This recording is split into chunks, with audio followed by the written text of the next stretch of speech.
Hello friends, आप लोग कैसे हैं? उम्मीद करते हैं आप लोग ठीक होंगे, आप लोग हेल्दी होंगे। फ्रेंड्स, इस वीडियो में बात करेंगे इकोसिस्टम के बारे में। तो यहाँ पर हम समझेंगे इकोसिस्टम का जो स्ट्रक्चर होता है उसी को समझेंगे कि उसमें कौन कौन से कंपोनेंट्स होते हैं।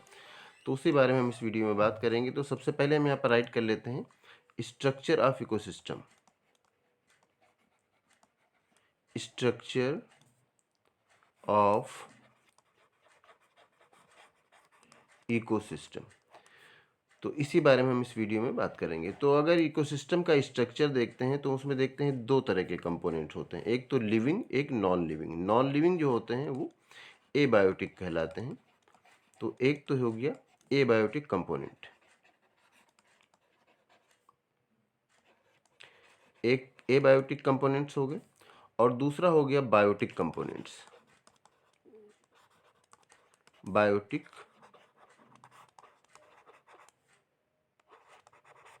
बायोटिक कंपोनेंट्स, एबायोटिक कंपोनेंट्स जिस तरह से हमने बताया कि नॉन लिविंग होते हैं, तो यहाँ पर हम नॉन लिविंग कंपोनेंट्स राइट कर देते हैं। ये नॉन लिविंग कंपोनेंट्स,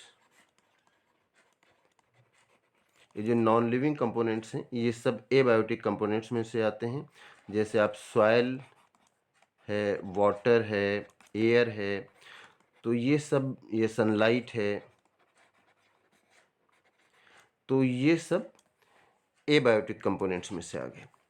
और बायोटिक कंपोनेंट्स में से तो आप जानते हैं कि लिविंग, बायो मीन्स लाइफ, तो यहाँ पर लिविंग ऑर्गेनिज्म,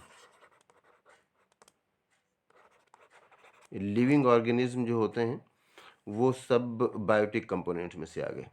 अब इसमें से जैसे लिविंग ऑर्गेनिज्म में प्लांट्स हो गए, एनिमल्स हो गए,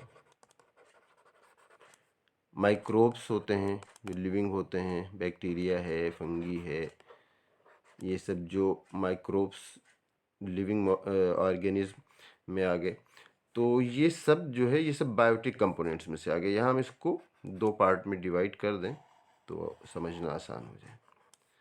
अब एक तो हो गया एबायोटिक कंपोनेंट और दूसरा यहाँ पर हो गया बायोटिक कंपोनेंट। अगर हम स्ट्रक्चर ऑफ इकोसिस्टम देखते हैं तो उसमें एबायोटिक कंपोनेंट और बायोटिक कंपोनेंट। अब एबायोटिक कंपोनेंट में तो इसमें आगे कोई डिवीज़न होना नहीं है। बायोटिक कंपोनेंट्स में जो है इसमें हम देखते हैं तो ये थ्री काइंड के इसको हम थ्री काइंड में पाते हैं, तीन तरह से देखते हैं। एक तो सबसे पहला जो यहाँ पर हो गया वो हो गया प्रोड्यूसर्स। और प्रोड्यूसर्स आप जानते हैं किन्हें कहते हैं, जो प्लांट होते हैं उन्हें प्रोड्यूसर कहा जाता है। अब ये प्रोड्यूसर हैं और ये ऑटोट्रॉफ, मोड ऑफ न्यूट्रिशन अगर इनका देखेंगे तो ये ऑटोट्रॉफ होते हैं। तो ऑटोट्रॉफ्स को ही प्रोड्यूसर भी कहा जाता है। अब इसके बाद ये जो फर्स्ट हो गया प्रोड्यूसर, अब इसके बाद सेकंड जो देखते हैं तो हो गया कंज्यूमर। कंज्यूमर में आप जानते हैं कि एनिमल्स आते हैं जो हेट्रोट्रॉफ होते हैं, फूड के लिए अदर लिविंग ऑर्गेनिज्म पर डिपेंड करते हैं, तो ये होते हैं हेट्रोट्रॉफ्स हो गए। अब इसके बाद लास्ट में यहाँ पर जो एक और बचता है डिकम्पोजर्स होते हैं, जो ये माइक्रोब्स की अभी बात आई थी।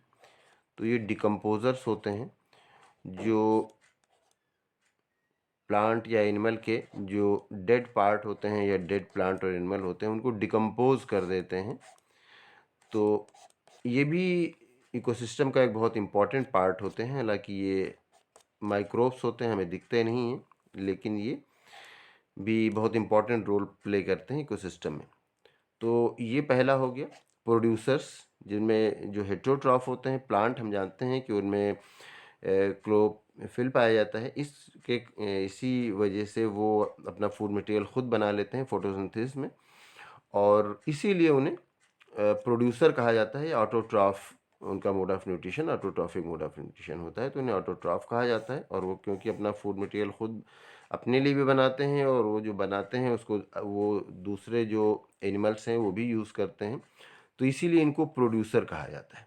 अब कंज्यूमर जो एनिमल्स होते हैं जो हेट्रोट्रॉफ होते हैं, फूड मटेरियल के लिए ये प्लांट्स पर डिपेंड करते हैं या एनिमल्स पर डिपेंड करते हैं, लेकिन बहरहाल डायरेक्टली या इनडायरेक्टली डिपेंड तो प्लांट पर ही करते हैं, तो इनको कहा जाता है हेट्रोट्रॉफ। अब हेट्रोट्रॉफ को हम देखते हैं तो हेट्रोट्रॉफ को हम आगे कैटेगराइज कर सकते हैं। हेट्रोट्रॉफ में कि अगर हम इसको कैटेगरी देखते हैं तो एक तो हो गया हर्बीवोरस। हर्बीवोरस जो होते हैं ये वो एनिमल्स हैं जो सिर्फ प्लांट या प्लांट प्रोडक्ट खाते हैं, जो अदर एनिमल्स का फ्लैश नहीं खाते हैं, वो हर्बीवोरस होते हैं। अब कार्निवोरस, कार्निवोर्स वो होते हैं जो अदर प्लांट का अदर एनिमल्स का फ्लैश खाते हैं, जो अदर एनिमल्स को खाते हैं, ये वो कार्निवोरस होते हैं। और ये प्लांट को नहीं खाते हैं, ये सिर्फ एनिमल को खाते हैं, ये प्लांट को नहीं खाते हैं, तो ये होते हैं कार्निवोरस। अब आ गया ओमनीवोरस।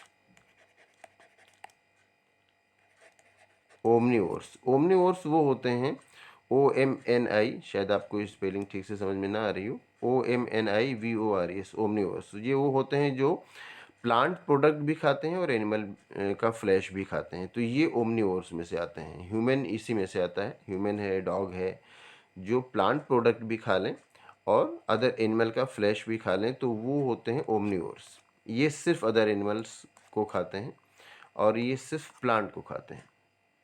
अब इसके बाद लास्ट में आ गया पैरासाइट। पैरासाइट आप जानते हैं जो फूड के लिए, शेल्टर के लिए अपने होस्ट पर डिपेंड करते हैं। ये प्लांट भी हो सकते हैं, एनिमल भी हो सकते हैं, इनका होस्ट भी प्लांट भी हो सकता है, एनिमल भी हो सकता है, तो ये हो गया पैरासाइट। तो ये सब किसके पार्ट हो गए, किसकी कैटेगरी हो गई? ये हो गई हेट्रोट्रॉफ या कंज्यूमर की आप 4 कैटेगरी इस तरह से करेंगे। तो ये हो जाता है पूरा जो इकोसिस्टम है उसका, ये पूरा स्ट्रक्चर हो जाता है। अब उसमें आप देखेंगे तो एबायोटिक कंपोनेंट्स आएंगे, बायोटिक कंपोनेंट्स आएंगे। एबायोटिक जो नॉन लिविंग हो गए, बायोटिक जो लिविंग हो गए। अब जब लिविंग को आप 3 पार्ट में डिवाइड करेंगे, एक प्रोड्यूसर होगा, एक कंज्यूमर होगा, एक डिकम्पोजर होगा। जो प्रोड्यूसर हैं वो प्लांट हैं, जिनका mode of nutrition autotrophic mode of nutrition होता है, इन्हें ऑटोट्रॉफ कहा जाता है। इनमें हेट्रोट्रॉफिक मोड ऑफ न्यूट्रिशन होता है, इन्हें हेट्रोट्रॉफ कहा जाता है। और ये डिकम्पोजर्स हो जाते हैं। अब इसके बाद आप जो हेट्रोट्रॉफ हैं या कंज्यूमर्स हैं, इनको आप जब देखेंगे, इनका डिवीज़न करेंगे, तो इसमें कुछ तो होंगे जो हर्बीवोरस होंगे, जो सिर्फ प्लांट को खाते हैं या प्लांट प्रोडक्ट खाते हैं। दूसरे होंगे जो कार्निवोरस होते हैं, जो सिर्फ अदर एनिमल्स को खाते हैं। तीसरे हो गए जो प्लांट प्रोडक्ट भी खाते हैं और अदर एनिमल्स का फ्लैश भी खाते हैं। और इसके बाद जो 4th कैटेगरी होगी, ये हो गए पैरासाइट, जो कि फूड के लिए, शेल्टर के लिए, अपनी लाइफ बिताने के लिए अपने होस्ट पर डिपेंड करते हैं। तो ये पैरासाइट होते हैं। पैरासाइट प्लांट हो सकते हैं, इनका होस्ट भी प्लांट या एनिमल हो सकता है। पैरासाइट एनिमल में से भी हो सकते हैं, इनका होस्ट भी प्लांट या एनिमल हो सकता है। तो पैरासाइट प्लांट या एनिमल हो सकते हैं और इनका होस्ट भी प्लांट या एनिमल हो सकता है। तो इस तरह से आप ये जो स्ट्रक्चर ऑफ इकोसिस्टम है, ये उम्मीद करते हैं आप समझ गए होंगे। अगर आपको इसमें किसी तरह का कोई कन्फ्यूज़न है या कोई और क्वेश्चन है तो आप पूछ सकते हैं। Thank you.